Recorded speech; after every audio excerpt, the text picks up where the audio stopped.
Good afternoon, my name's Richard. What's your name? Good afternoon, my name is Ana Marchal. Okay, so you're Ana Marchal Martinez. Yes. And you're doing ISE 3. Yes. Okay, can I have your ID card, please? Yes, of course. Here you are.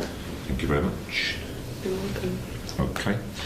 Now, we'll start with the topic presentation. What's the title of your topic? Well, I'm going to talk about solar energy in Spain. Okay.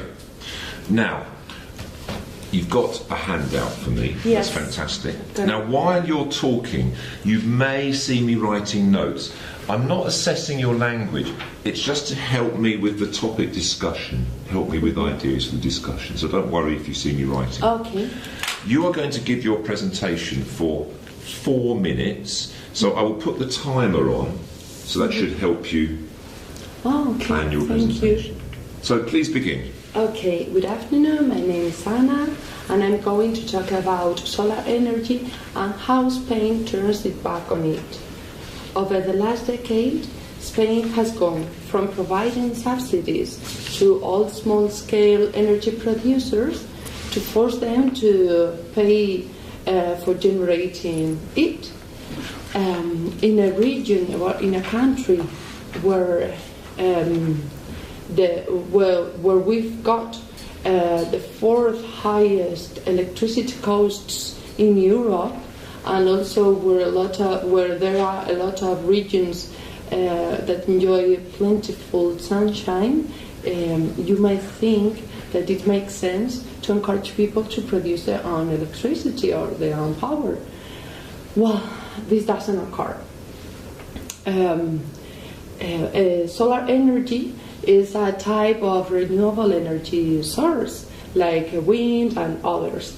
They are characterized because they don't pollute, and the impact in the environment is almost inexistent. On the other hand, we've got non-renewable energy sources like coal, oil, nuclear energy, etc., that pollute, and also they will run out because they can't be replenished at a human time scale.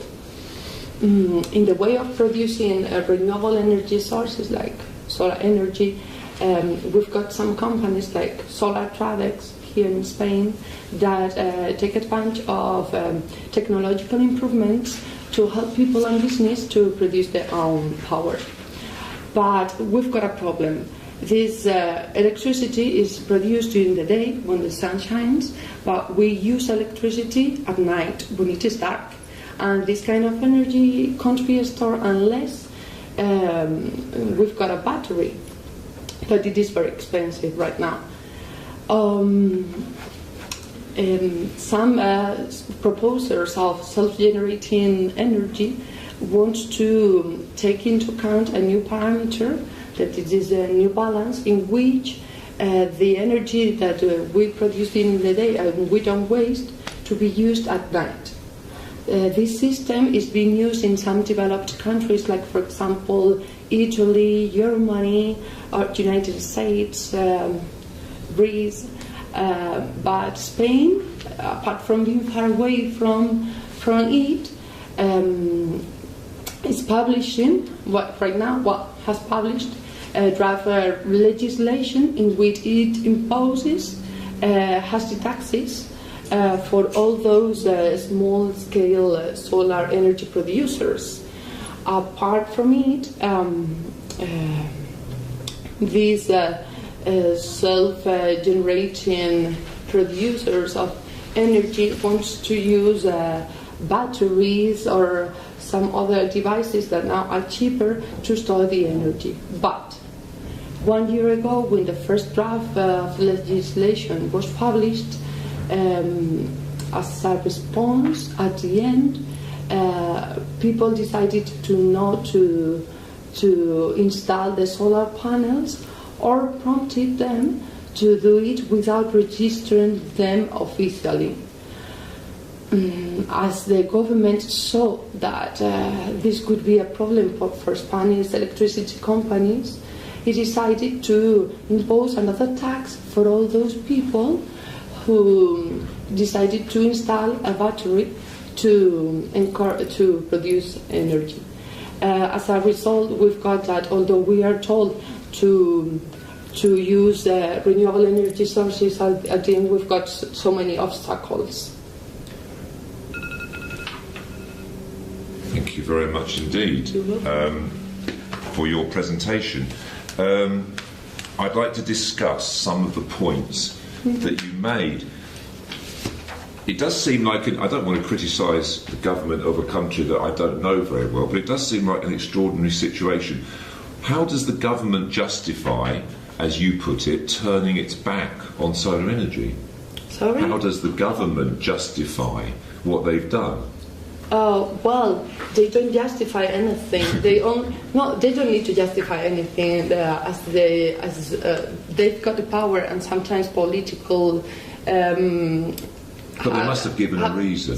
Some spokesperson of the government must have explained why. Well, the only thing that they explain is that they are negotiating with electricity companies so that we can have a cheaper energy. But at the end, what we've got is that electricity each time it's rising the price, and we are not allowed to produce our own electricity. And the result that we've got is that if it is so cheap to produce our own electricity, we don't know why aren't so much solar panels in these cities. Well, maybe because of the political power exercised by the energy companies. Yes, of course, because maybe they are writing the rules. Yeah. They are not. You kept on saying the word that I hate, this word tax, tax, tax. You said everything is taxed. Yes, because we've got a lot of taxes when we talk about energy. Also, there are some families that don't have enough to eat, enough money, even they don't have enough to pay for their electricity, and during winter they suffer from they don't have energy, they don't have light, they don't have heating. What would you do if you were suddenly placed in a position of power? What would you do about this situation today or tomorrow? We must take advantage of the opportunities that we've got in our country, as our country is a place where we've got a lot of solar energy, and we've got vast plains where solar panels can be installed. I don't know why aren't people encouraged to use solar panels to self-generate their electricity. You said at the beginning of your presentation that solar energy and alternative energy has almost non-existent impact. Yes. I wouldn't really agree with that. Can you justify what you've said? Because I can say that it doesn't pollute, as it doesn't expel any waste product onto the atmosphere or any other pollutant, but as they are placed in places where the sun is striking, they occupy an space. But the manufacture of solar panels is a very, very pollutant process. And also because they occupy an extension that can be also used for forests and for other plants that can be helpful for us to clean our air if we need it, of course. You seem to suggest that there are technological obstacles. Can you just clarify what you said about the technological problem? Yes, one of the first problems that we can find in technological problems are that at the beginning to produce a battery was very, very expensive. Right, yes. And now, as Tesla, that it is an industry that has decided to as it is very cheap, now people is being encouraged to use this kind of devices. Thank you. That was interesting. Now we will move on.